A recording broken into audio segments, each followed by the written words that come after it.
A gente está gravando, vamos começar então.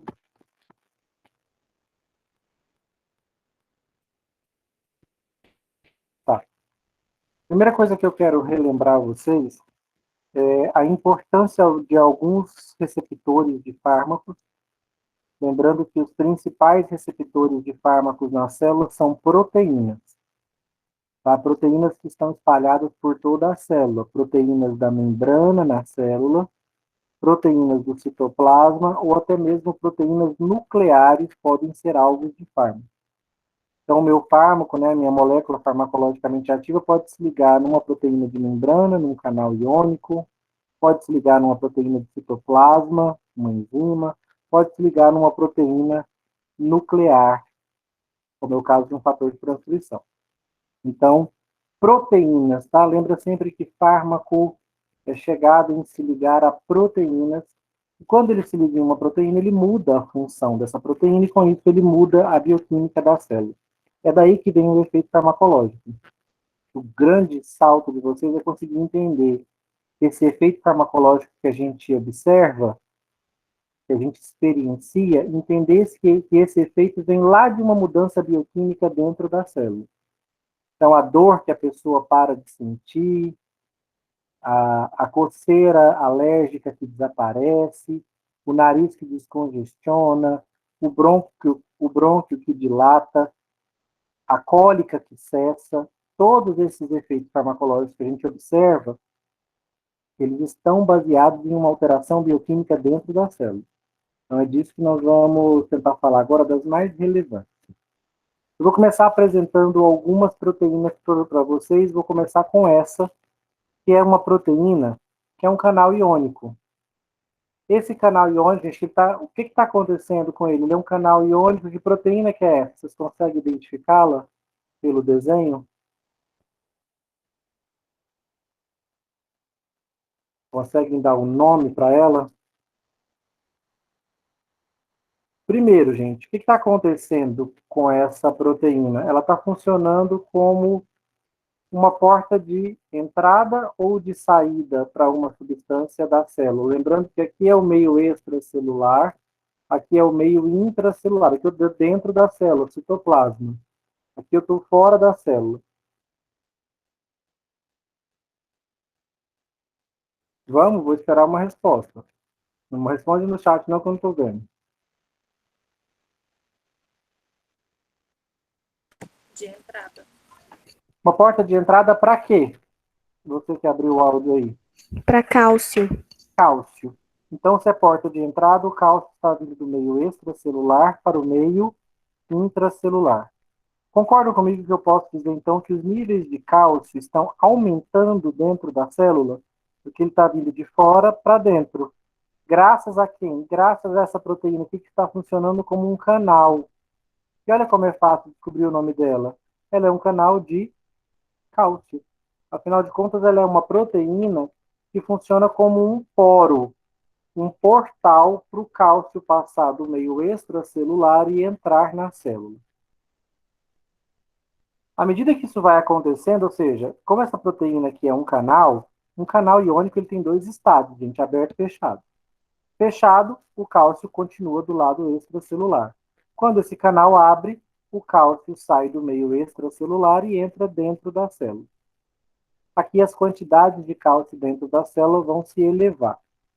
Queria saber se algum de vocês se lembra de qual é o significado bioquímico para uma célula do aumento de cálcio.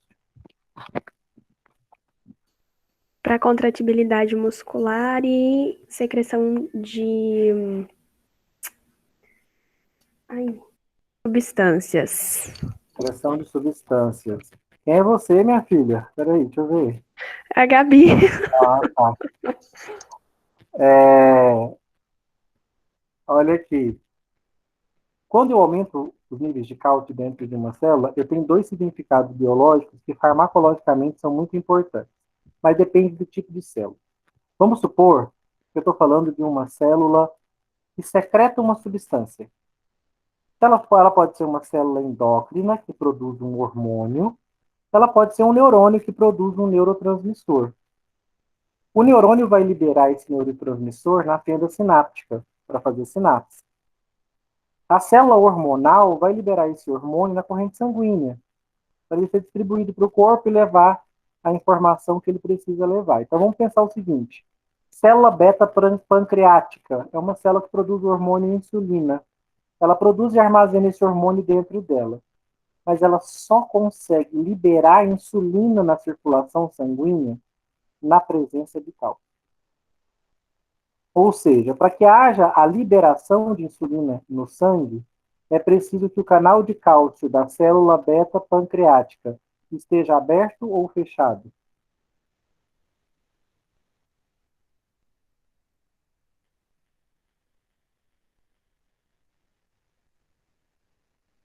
A célula beta pancreática ela só vai conseguir liberar o hormônio insulina, e é importante que ela faça isso, porque nós precisamos do hormônio insulina em circulação para controlar o nosso metabolismo energético, para regular o nosso metabolismo energético. Se a insulina não for liberada adequadamente, se ela ficar presa dentro da célula beta, a nossa glicemia vai lá para as alturas, a gente vai ter uma hiperglicemia, um quadro de diabetes. A gente não quer isso, a gente quer que a célula beta libere a insulina.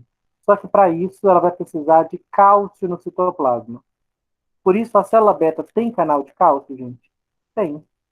E o canal de cálcio da célula beta, eventualmente, precisa estar no estado aberto. Para quê? Para o cálcio entrar, aumentar os níveis de cálcio na célula beta e ela conseguir liberar o hormônio insulina. O mesmo vale para os neurônios. Numa sinapse química, o neurônio precisa jogar na fenda sináptica os seus neurotransmissores. Pode ser acetilcolina, histamina, noradrenalina, serotonina, dopamina, GABA, seja o neurotransmissor que for, ele precisa ser liberado na fenda.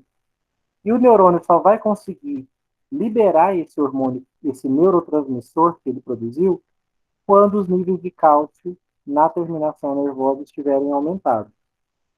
Mais uma vez, a terminação nervosa tem cálcio? Tem canal de cálcio? Tem. E esse canal de cálcio se abre para a entrada de cálcio, aumenta os níveis de cálcio na terminação axonal? Sim. E qual que é a consequência disso? O neurônio consegue jogar para fora os neurotransmissores que ele produziu. Então, gente, a presença de cálcio é importante para que uma célula secrete substâncias. Eu acabei de dizer para vocês que nesse semestre vamos estudar sistema endócrino. No sistema endócrino vamos estudar células que secretam hormônios. Então, vai ser importante para essas células ter cálcio.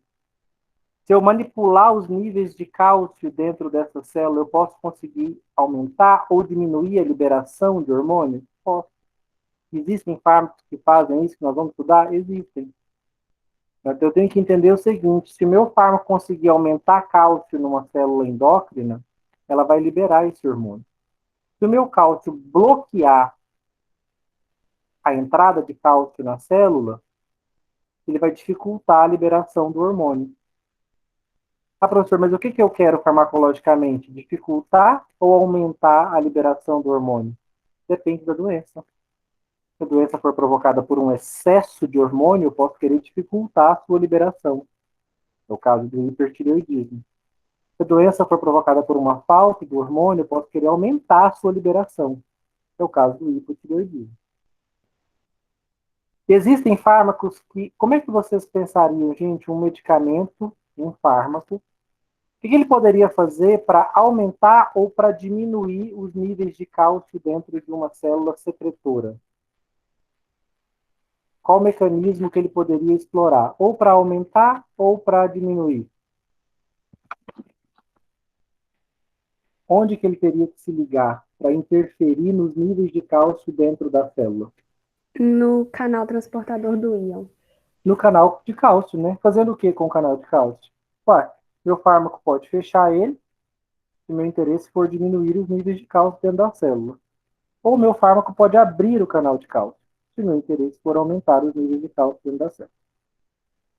Vamos pensar num outro tipo de célula agora para quem os níveis de cálcio são importantes, como a Gabriela lembrou aí, ó. A célula contrátil, que normalmente é uma célula muscular. Apesar de outras células terem alguma capacidade de contração, como os fibroblastos, mas célula contrátil por excelência é a célula muscular. Muscular cardíaca, muscular lisa, muscular esquelética. Essa célula muscular, ela precisa de cálcio. Cálcio é um elemento fundamental na contração muscular. A célula não sofre contração se não estiver na presença de cálcio no citoplasma. Os níveis citoplasmáticos de cálcio têm que estar aumentados para a célula conseguir contrair. Em alguns momentos, eu vou querer esse canal aberto e cálcio entrando na célula para que ela se contraia, para que eu consiga me movimentar, para que meu coração continue batendo normalmente, para que as minhas vísceras continuem se movimentando, os meus intestinos continuem realizando os movimentos peristálticos, os meus vasos consigam contrair para aumentar a minha pressão. Esse é o significado biológico do cálcio nas células contráteis. Mas vai haver algumas situações em que esse nível de cálcio no citoplasma é prejudicial, me atrapalha. Pense o seguinte, uma cólica menstrual. A célula da musculatura uterina, do miométrio, está se contraindo de uma forma espasmódica, exagerada. Nesse caso, como é que estão os níveis de cálcio, gente, dentro dessa célula muscular uterina? Elevados ou baixos? Os canais de cálcio estão excessivamente abertos ou excessivamente fechados? Abertos, o nível está elevado. Estão abertos, tem muito cálcio, e essa célula muscular uterina está se contraindo demais. Nesse caso, o meu fármaco vai buscar o quê, gente? Fechar esse canal de cálcio e diminuir os níveis de cálcio. Com isso, a contração diminui e a cólica passa. Olha o asmático. Há um excesso de cálcio nas células musculares do brônquio dele. Aí o brônquio dele se contrai violentamente e ele não consegue mais respirar. Começa a sufocar. Eu preciso parar esse fluxo de cálcio para dentro da célula muscular para que essa célula relaxe. E os níveis de cálcio vão cair se eu fechar o canal, os níveis de cálcio caem, a musculatura do brônquio relaxa. Reparem, gente, que aumentar ou diminuir níveis de cálcio dentro de uma célula tem significado biológico profundo para a célula muscular e para a célula secretora. E esses dois significados são intensamente explorados na farmacologia. É difícil pensar em uma classe farmacológica de farmacoterapia endócrina ou um neuromuscular que não envolva, neuroendócrino, neuromuscular que não envolva algum fármaco que manipula os níveis de cálcio dentro da célula. Hoje de manhã me fizeram uma pergunta interessante. Esses níveis de cálcio dentro da célula, eu só consigo manipular usando fármaco? O único jeito de eu mexer nesses níveis de cálcio dentro de uma célula é usando um fármaco que fecha ou que abre o canal? Ou vocês acham, ou vocês conhecem, se recordam de alguma outra forma de eu abrir esse canal de cálcio ou fechá-lo sem ser usando um medicamento? De eu induzir esse estado aberto ou fechado do canal sem estar necessariamente usando um fármaco, uma estratégia não medicamentosa.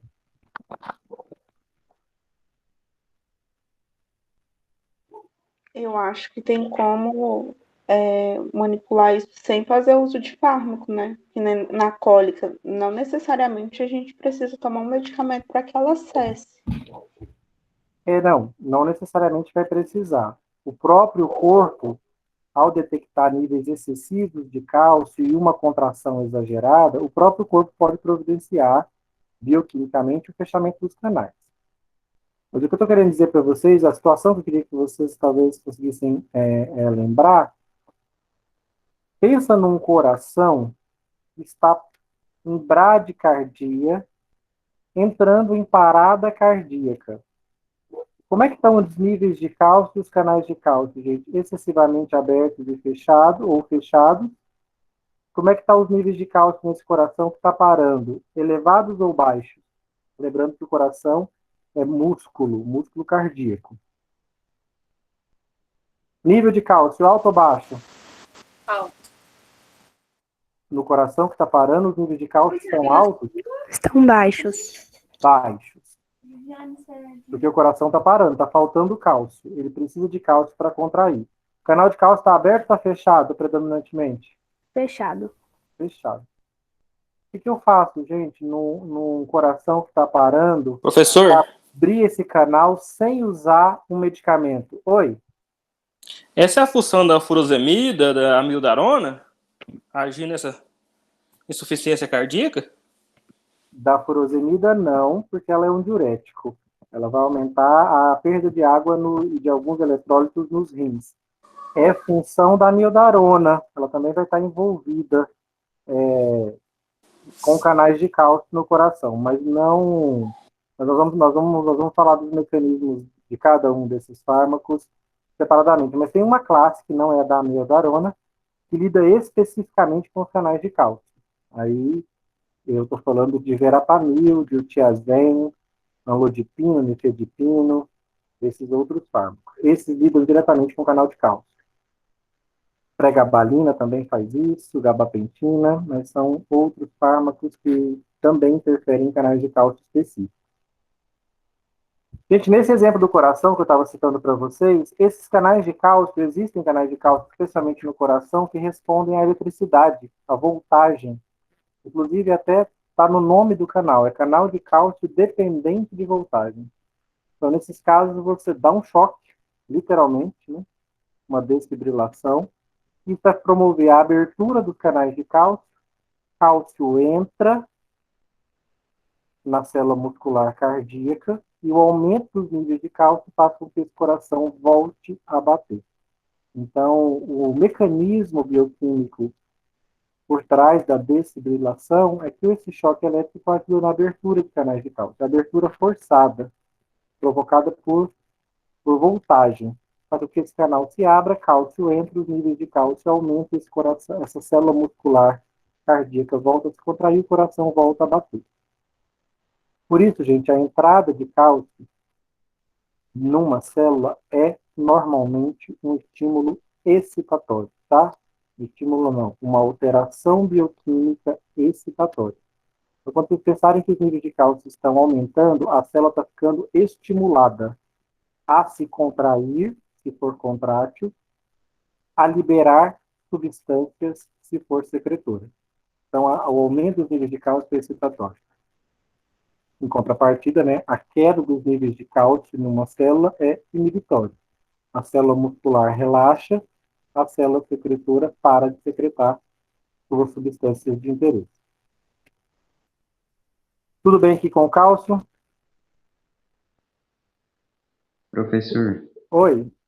esse cálcio ele é reaproveitado ou assim, quando ele entra e sai da célula, ele se perde? Não, sempre reaproveitado.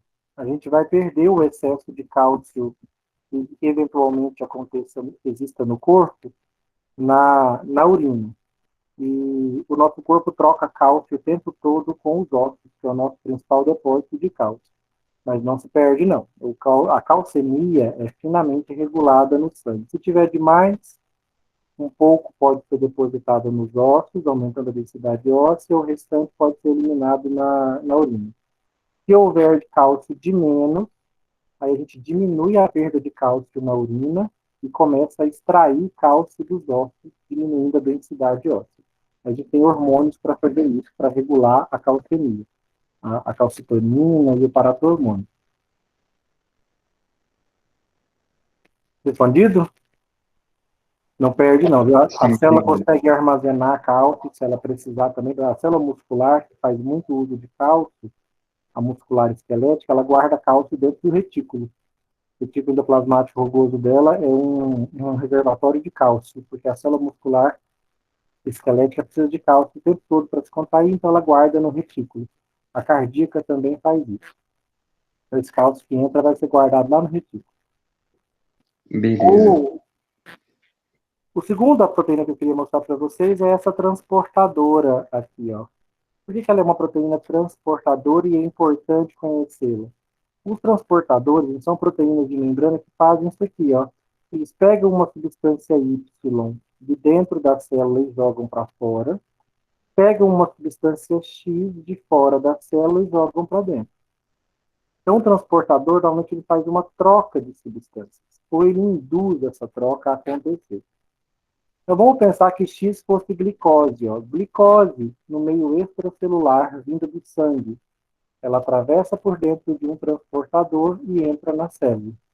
Aqui a célula vai usar essa glicose para gerar energia. Uma excreta que a célula produziu, ela pode aproveitar-se disso e jogar essa excreta para fora. Farmacologicamente, o que eu posso fazer num transportador? Posso bloqueá-lo, né? Ou eu posso inibir o transportador. Esse transportador pode ser um transportador de um hormônio, de uma molécula energética, como a glicose, pode ser o transportador de um neurotransmissor. Nós estudamos da farmacologia 1, né, o CERT, o NET, transportador de serotonina, de noradrenalina. Esse pode ser essa substância que está sendo... E ao fechar esse transportador, eu paro esse transporte. Por que eu estou falando disso aqui? Toda a farmacologia dos diuréticos, quase toda ela, vai ser em cima de fármacos que fecham transportadores. Especialmente transportadores que estão reabsorvendo sódio e água. Eu vou lá no néfron, no rim, e paro o transportador. Meu fármaco inibe o transportador. Um de vocês falou de furosemida há pouco. Furosemida faz exatamente isso. Ela se liga numa molécula transportadora e inibe ela. Para esse transporte. Qual que é a alteração bioquímica, gente? Se eu parasse esse transportador, qual seria a alteração bioquímica para a substância X? Onde ela iria se acumular e onde ela ficaria em falta? Supondo que eu usei um fármaco que parou esse transportador. Onde X se acumularia e onde ela faria falta? No meio extracelular. Extracelular ia acontecer o que com ela? Ela ia se acumular ou fazer falta? Ali acumular. Ó, o X está vindo do meio extracelular para dentro da célula. Se eu paro esse transportador, X fica preso aqui fora da célula. Não entra. Então, os níveis de X não vão se aumentar. Então, pensa que fosse glicose. A glicose pararia de entrar na célula se eu bloqueio o transportador dela. A mesma coisa para esse Y aqui. Ó. Vamos supor que Y fosse água. A célula estaria perdendo água para o meio extracelular. Se eu fecho esse transportador, a água fica retida na célula e deixa de ir para o meio extracelular, onde ela vai ficar em menor quantidade.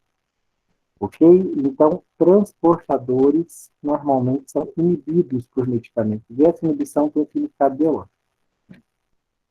Olhem para esses dois outros canais aqui. Dá para ver que são canais iônicos. Um é um canal, não é muito difícil de perceber que esse canal aqui, se esse aqui era o canal de cálcio, porque o cálcio estava entrando por ele, como é que eu vou chamar esse canal aqui, gente? Sódio, canal de sódio. Canal de sódio. E o vizinho dele? Potássio. Canal de potássio. Qual que é a diferença óbvia de fluxo iônico entre os dois?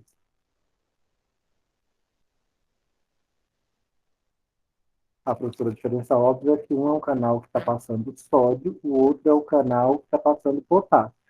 Mas não há uma outra diferença?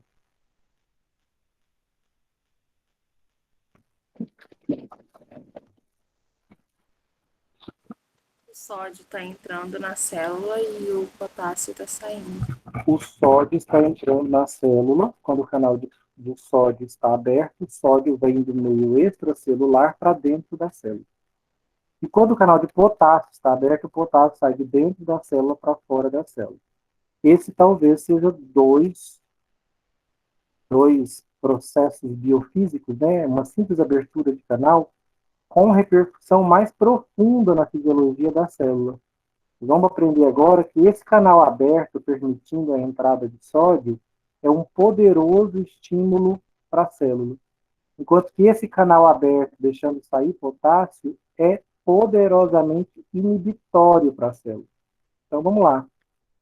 Com o canal de sódio aberto, o sódio entra na célula. Qual que é a carga do sódio? Positiva. Positivo.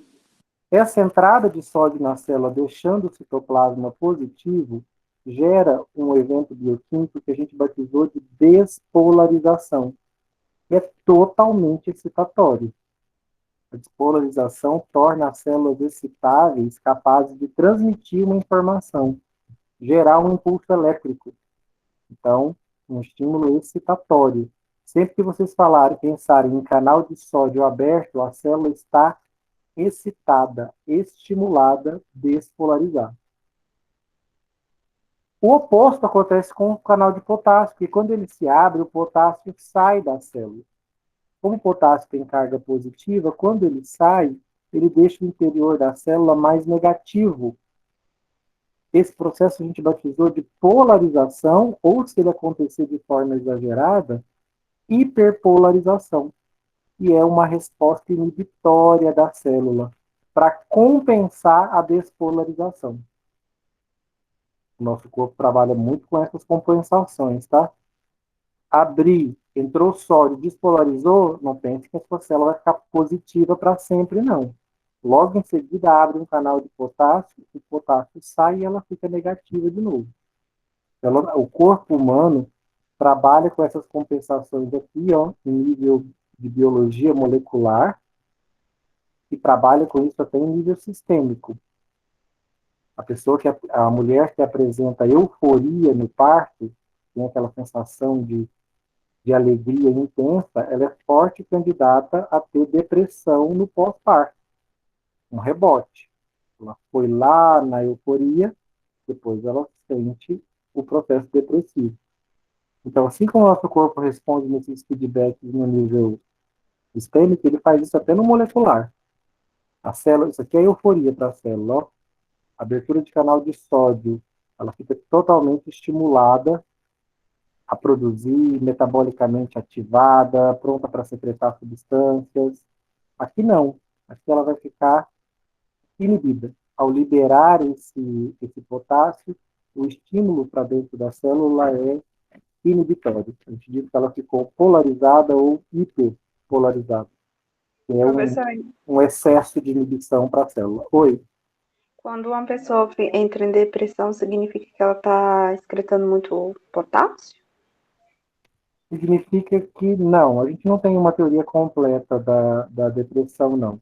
O que a gente sabe é que há uma atrofia em algumas regiões específicas do sistema nervoso dela, especialmente no hipocampo, no setor do sistema límbico. E que não sabemos se por causa dessa hipertrofia ou decorrente dela, os níveis de monoamina, a neurotransmissão serotonérgica e noradrenérgica está diminuída nesse cérebro. Podem ter vias, pode ser um excesso de inibição, ou pode ser falta de excitação no sistema nervoso. Pode ser, por exemplo, falta de glutamato, que é excitatório, pode ser excesso de GABA, que é inibitório. A gente não tem uma teoria completa da depressão, não. O que a gente sabe é que tem alguma coisa a ver com dopamina, com noradrenalina e serotonina para a maioria das pessoas, mas não para todas. Porque existem pessoas que não se beneficiam do aumento desses neurotransmissores no cérebro delas. Então, não temos uma teoria completa, não. Não tem a ver especificamente com a abertura de canais de potássio, não. Mas no sistema nervoso, abrir canais de potássio é inibitório para os nossos neurônios. Tá? Um dos principais mecanismos de inibição do sistema nervoso. Inclusive, a gente inibe a dor com fármacos que abrem canais de potássio. É o caso dos opioides. Parte do mecanismo deles leva à abertura de canal de potássio e fechamento de canal de cálcio. Agora, por que o opioide é inibitório? Por que ele para a dor? Porque ele para a excitação provocada pelo cálcio, dor é um estado do sistema nervoso está estimulado, e ele inibe ao mesmo tempo porque ele abre o canal de potássio. Falamos dos fármacos de membrana, vamos falar desse aqui, ó. Falo muito disso, né, gente? Fármaco, aqui eu tenho uma proteína atuando claramente como uma enzima. Por que ela está atuando como enzima? Olha, só de eu olhar eu sei que ela está pegando uma substância A e transformando numa substância B. Então ela está agindo como um catalisador biológico. E se ela está agindo como um catalisador biológico, ela é uma proteína que está atuando como uma enzima. O que um fármaco pode fazer aqui, gente? Ele pode se ligar ativando ou inibindo essa enzima. Raramente nós vamos ter ativadores enzimáticos. Existem, mas são raros.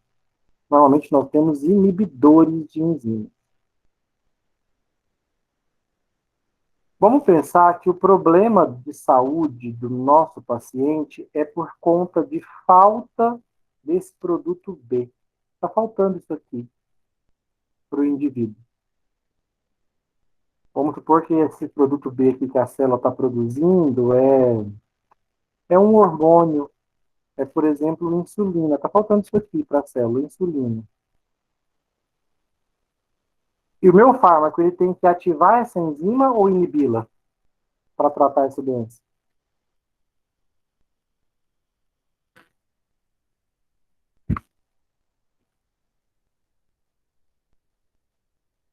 Ó, a doença é porque está faltando esse produto. A célula não está produzindo essa substância B aqui, ó. Para corrigir esse problema, meu fármaco deve ativar essa enzima que está promovendo essa conversão ou ele deve inibi-la? Ativar. Ativar. Por o contrário, professora, a doença é justamente porque eu estou produzindo muito dessa substância B. Aí ela está se acumulando e está gerando doença. Nesse caso, eu quero fazer o quê? Eu quero inibir essa enzima. Quero parar a produção dessa substância B. Vocês devem se lembrar disso lá da farmacologia 1, ó. Eu tenho bem esse exemplo aqui. O ácido araquidônico, seria aqui a minha substância A, sendo convertido na substância B, que é o problema. Quem é a substância B que o ácido araquidônico está sendo convertido? Prostaglandinas e prostaciclinas, que vão gerar uma inflamação crônica. Quem está fazendo essa conversão? Ciclooxigenase, COX-2. Por isso que os nossos anti-inflamatórios fazem, gente? Se o problema é produção de prostaglandina e prostaciclina, meus anti-inflamatórios vêm e inibem a enzima COX. Por isso que são inibidores da COX-2, para parar a produção de substâncias inflamatórias. Por último, falar dos fatores de transcrição. Vocês viram que eu desenhei uma proteína ligada diretamente no material genético. Por quê? Fármacos que alteram a função dessas proteínas, que são fatores de transcrição, eles conseguem regular a transcrição de RNA mensageiro e a produção de proteínas na célula. Esse é, de longe, o efeito farmacológico mais profundo que um fármaco pode gerar. Essa é, de longe, a alteração bioquímica mais significativa, mais duradoura que um fármaco pode gerar numa célula. Por quê, professor? Porque, ao alterar a função de um fator de transcrição, ele está alterando o tipo de proteínas que essa célula está produzindo. E as nossas células são proteínas. A função celular é determinada por proteína. Se eu mudar o perfil proteico de uma célula, eu posso mudar até o tipo de célula. De tão profunda e importante que é a função proteica dentro de uma célula. Então, os fármacos que se ligam a fatores de transcrição, eles têm repercussões muito grandes na fisiologia celular. Um bom exemplo disso são os fármacos tireoidianos.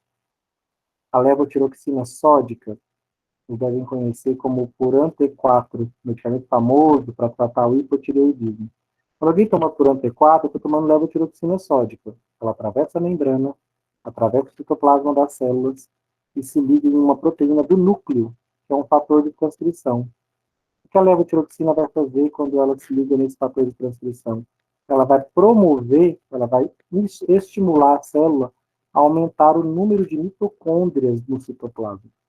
Olha que mudança significativa. A célula aumenta a quantidade de organela, de uma organela específica, que é a mitocôndria, aumentando a produção de energia, aumentando o gasto de energia na célula.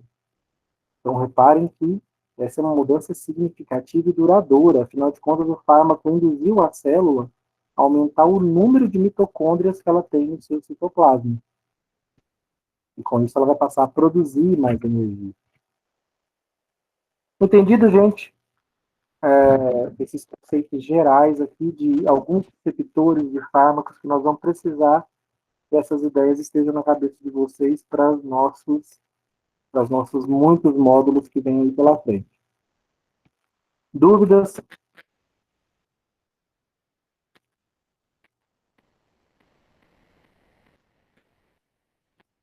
Não sei responder aqui. Tem dúvida aqui? Não. Então vamos terminar agora. Eu vou falar rapidamente aqui com vocês, relembrar, né? Porque é conteúdo da farmacologia 1. Essa outra aula também é conteúdo da farmacologia 1. Esse outro tema que nós acabamos de falar. Mas eu vou reviver com vocês aqui, especialmente para os alunos que estão vindo de transferência, talvez não tenham visto com clareza, eu não tenho muito claro na cabeça de vocês o conceito de agonista e antagonista farmacológico. Eu nem vou entrar no aloterismo, no agonismo e no antagonismo alostérico, não é o interesse nosso agora. Eu preciso que vocês tenham muito claro na cabeça de vocês o que é o papel de um agonista e o que é o papel de um antagonista. Então, para isso, eu uso sempre o exemplo do cardiomiose. O nome já diz, né? Cardio, coração, mio, músculo, ciclo, célula. Célula muscular do coração, cardiomiose. Se é uma célula muscular, gente, quando estimulada, ela vai se contrair. E a contração cardíaca a gente conta em batimentos. Então, quando eu digo que o coração bateu 100 batimentos por minuto, eu digo que em 1 minuto a célula muscular cardíaca contraiu e relaxou 100 vezes. Essa é a atividade basal hipotética, tá? Não é que o coração de todo mundo bata 100 batimentos por minuto, não. Isso aqui é um número redondo que eu adotei. Não é tão distante do batimento normal, mas é um batimento um pouquinho acelerado, mas enfim, é somente um valor hipotético para a gente poder entender o papel dos agonistas e antagonistas sobre o tecido cardíaco. Então vamos lá. Meu coração, estou aqui, ó, sem nenhum tipo de estímulo, ele está ali batendo a 100 batimentos por minuto, ou seja, isso significa, gente, que o coração é um tecido que tem atividade basal. Com ou sem estímulo, seu coração está batendo e ele não vai parar de fazer isso. Até porque se ele parar, vai morrer. Então, o coração tem essa atividade basal de 100 batimentos por minuto, no nosso exemplo aqui hipotético. Mas me respondam uma coisa, esse batimento basal, ele é suficiente para todos os momentos do meu dia, ou eu posso ter momentos em que esse batimento basal pode dar uma diminuída, e posso ter momentos em que ele precise aumentar? Conseguem me dar um exemplo de quando é que eu vou precisar, por exemplo, um aumento do batimento basal, ou eu posso ficar com o basal o dia todo? Exercício físico?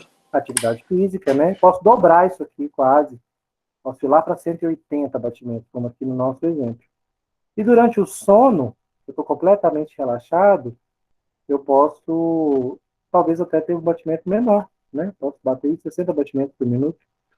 Então, vamos lá. Essa atividade basal, então, pode ser estimulada. Uma substância famosa por estimular o tecido cardíaco é a nossa amiga aqui, ó, adrenalina, uma amina biogênica. A adrenalina é produzida nos nossos neurônios, né, a partir de tirosina, um aminoácido. A adrenalina se liga a um receptor específico dela, que é o receptor adrenérgico, que está na membrana da célula cardíaca. Quando a adrenalina se liga nesse receptor, ela tem uma atividade excitatória sobre o músculo cardíaco. Então, reparem, ó, que sobre o efeito de adrenalina, o meu batimento não é mais 100 por minuto, passa a ser quanto? Sobre o efeito da adrenalina, 160 batimentos por minuto. Ou seja, quando eu tenho adrenalina estimulando o tecido cardíaco, eu estou dizendo que a adrenalina se liga ao receptor dela, que é o beta-adrenérgico, e ao se ligar nele, ela estimula o meu batimento basal, que sai de 100 e vai a 160 batimentos por minuto. Esse estado vai ser gerado sempre que eu precisar acelerar meu coração, numa atividade física, adrenalina liberada durante reações de fuga e luta. Então, sempre que eu passar um aperto, um susto, um perigo, meu corpo vai liberar adrenalina e ela vai acelerar meu coração. É instantâneo. Né? Chegou a adrenalina do tecido cardíaco, ela liga no receptor beta-adrenérgico e acelera os batimentos cardíacos. Vamos supor que eu vou para o laboratório e desenvolvo uma substância com ação idêntica à da adrenalina. Não é adrenalina. A substância é uma outra substância, mas quando ela é tomada, ela chega no meu tecido cardíaco, se liga no mesmo receptor que a adrenalina, beta-adrenérgico, no mesmo lugar, e ela também faz o batimento subir de 100 para 160. Gente, essa substância, eu vou dizer que ela é um agonista da adrenalina. Por que um agonista? Porque ela copia, ela mimetiza as ações da adrenalina. A adrenalina estimula o coração a bater? Ele também estimula. Mas nesse caso, a adrenalina estava estimulando de 100 para 160. O meu agonista que eu expliquei para vocês fez a mesma coisa. Eu posso dizer que ele é tão potente quanto a adrenalina? Posso, não posso? Ela subiu de 100 para 160. Ele também. Então, eu vou chamar esse meu agonista de agonista total ou parcial da adrenalina. Ele copiou as funções dela totalmente ou parcialmente? A potência, o efeito. Total. Ele é um agonista total adrenérgico. Os agonistas totais da adrenalina, a gente vê que eles são muito potentes, né? Uma pessoa, quando usa, por exemplo, um broncodilatador, o asmático, ele mal faz a aspersão ali da dose do medicamento, inala ele.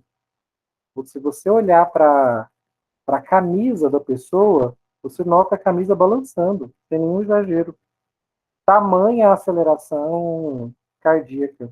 Quem já fez uma nebulização com aquela famosa dupla, né, Berotec e Atrovente, Berotec é o fenoterol, ele é um agonista da adrenalina, então ele liga no coração, no tecido cardíaco, no músculo, na receptor adrenérgico, e tem ação idêntica da adrenalina, ele é um acelerador dos batimentos cardíacos.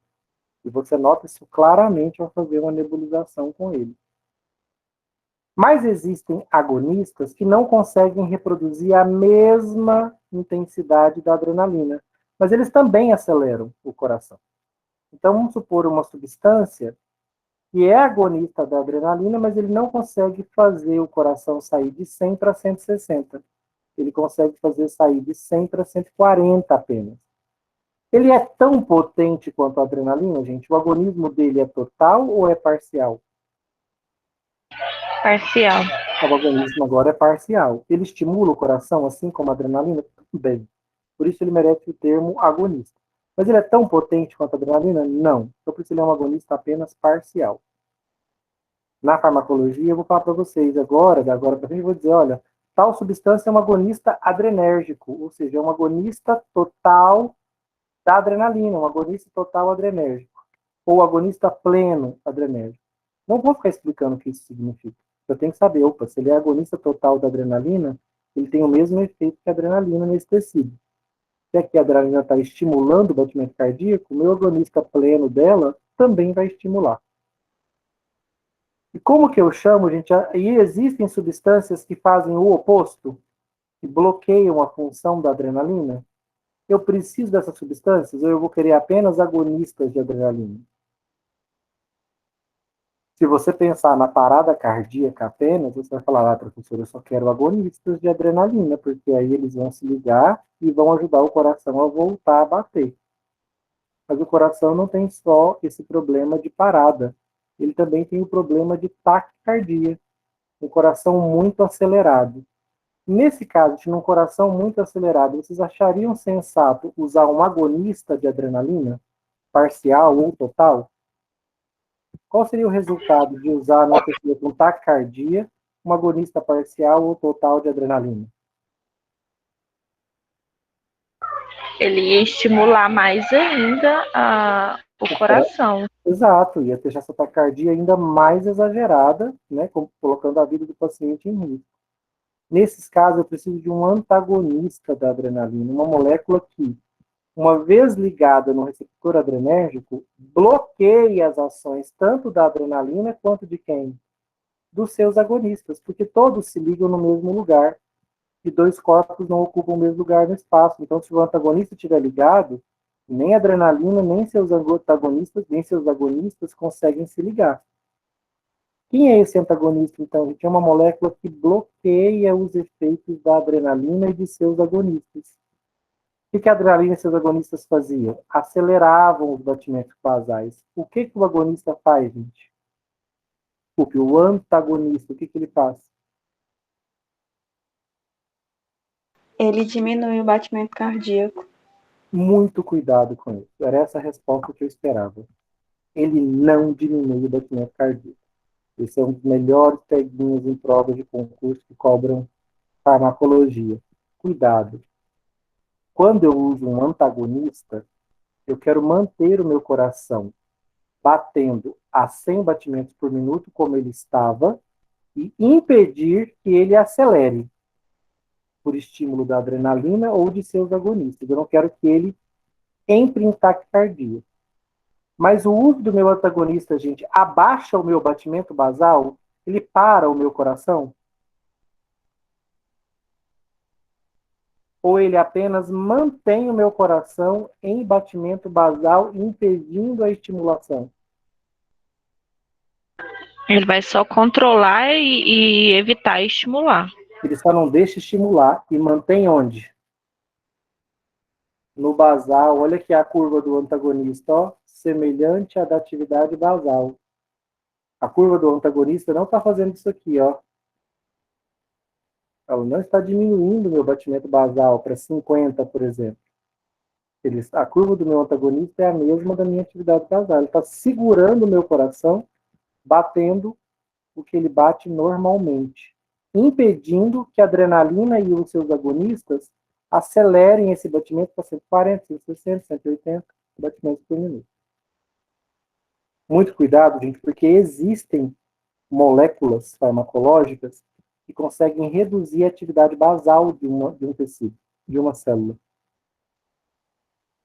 Se ela está reduzindo a atividade basal, fala, professor, para mim ela é antagonista também. Vocês concordam com isso?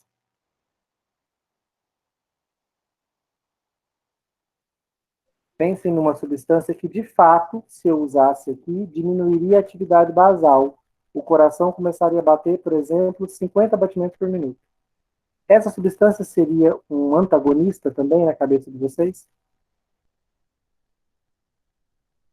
Na minha cabeça seria. Pensa o seguinte, essa substância que está reduzindo a minha atividade basal, o efeito dela é oposto ao do antagonista ou o efeito dela é oposto ao do agonista?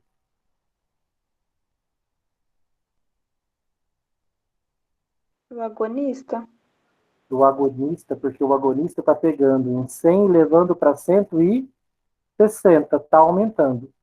Uma substância que pegar em 100 e abaixar para 50, ela não está fazendo o oposto do que o agonista faz?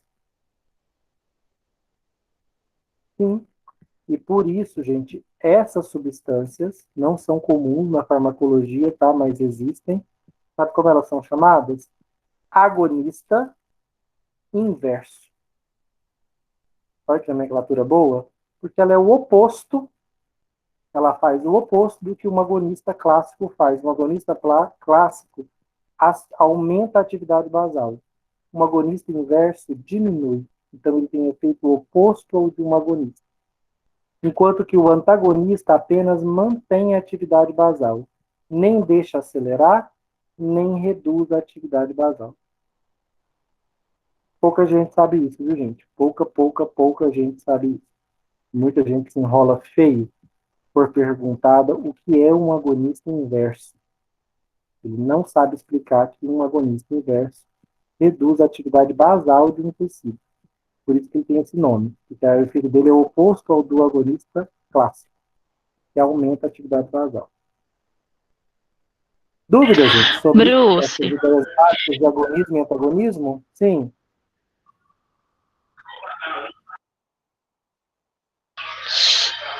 Deixa eu só te perguntar, então, só para mim entender. O agonista, ele vai aumentar a atividade basal. O antagonista, ele vai controlar essa atividade, nivelando ela ao nível normal. E o Basal. agonista inverso, ele vai diminuir esses batimentos. No caso, o Exato. máximo. Melhor exemplo, pense o seguinte, você está com seu coração batendo a 140 batimentos por minuto. Concorda que ele está acelerado? Está acima do basal? O basal é 100. Vamos supor que o basal é 100. Seu coração está batendo a 140. Se você tomar um agonista, ele vai para quanto? Vamos supor que 180. O agonista jogou lá para cima. Se você tomar um antagonista, ele vai baixar de 140 para quanto?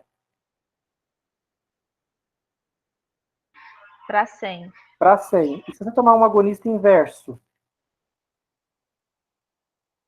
Aí, no caso, ele pode até zerar, Ele dependendo pode baixar da para menos quantidade. que 100. Para menos que 100. E se eu exagerar na dose, ele poderia, teoricamente, zerar? Poderia, teoricamente. Mas o raciocínio está certo. O agonista inverso reduz a atividade para baixo da basal. O agonista clássico aumenta para cima da basal. O antagonista segura na basal. Entendi, obrigada. Nada.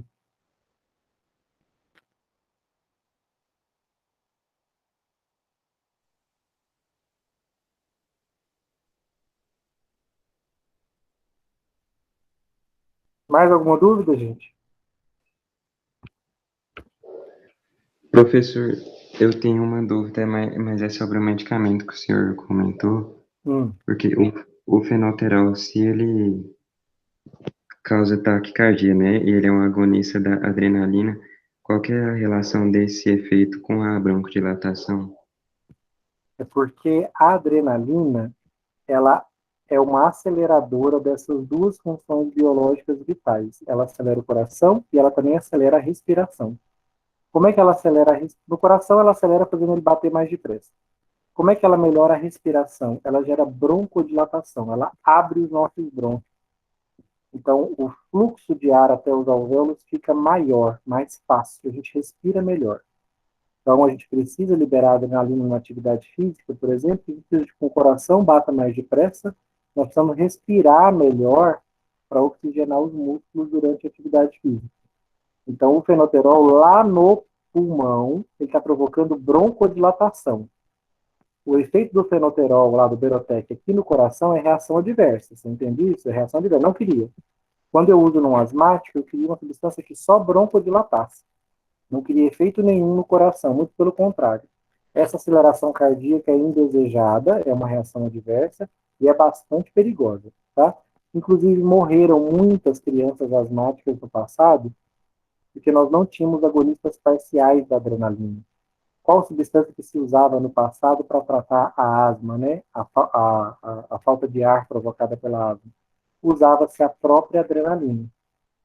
Muitas crianças entravam em arritmia seguida de parada cardíaca, porque a adrenalina usada para reverter a crise de asma acelerava excessivamente o coração e acabava levando ao óbito. Se a criança tivesse, então, algum problema cardíaco, aí que essa morte era certa, porque a adrenalina é muito potente. No passado era usada em dose mais alta. Hoje nós temos os agonistas parciais, que ainda oferecem risco, mas aceleram menos o coração do que no passado. Mas quem já tomou fenoterol sabe que acelera e muito, apesar de ser bem menos arriscado do que o uso da própria adrenalina. Entendi. Bruce, a cocaína ela é um agonista, então? A cocaína? Isso, ela serve como agonista? Cocaína também acelera o coração, mas por um outro mecanismo.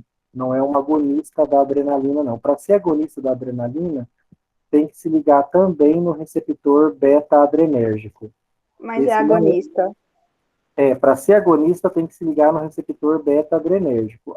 Então, as substâncias que se ligam no beta-adrenérgico e têm o mesmo efeito que a adrenalina é agonista dela.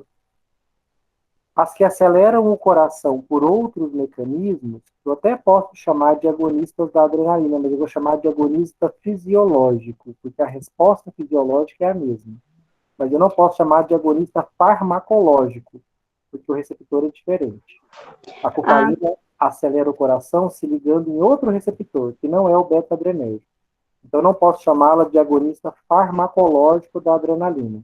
O máximo que eu posso chamá-la é de agonista fisiológico, que a resposta fisiológica é a mesma, aceleração do coração.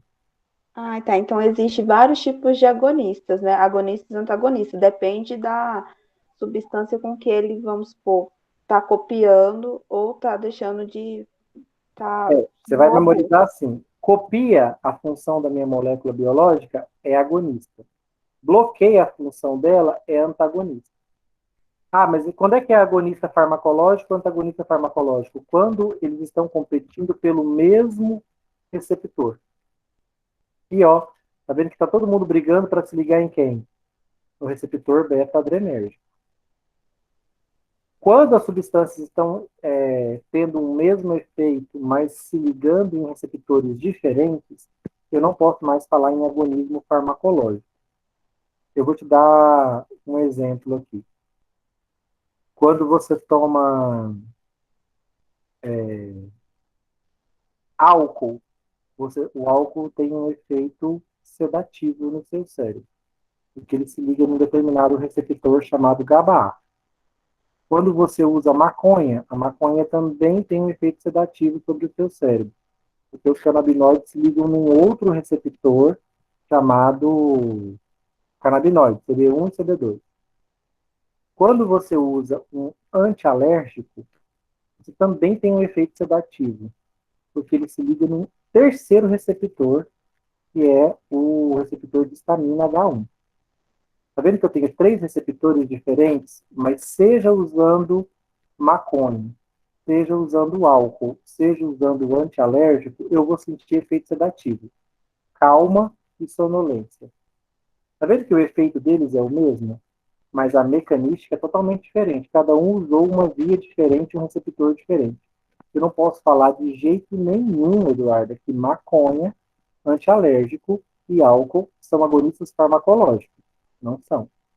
Estão se ligando em receptores diferentes. Mas eu posso dizer que eles são agonistas fisiológicos. Por quê? Todos levam ao mesmo resultado no cérebro. Sedação, né, tranquilidade e hipnose, sonolência. Ah, tá, consegui entender. Tá bom.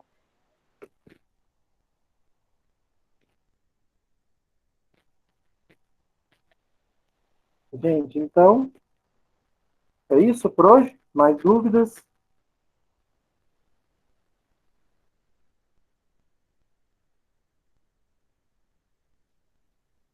Se tiverem, podem me perguntar no privado que eu vou respondendo. Vou encerrar a gravação.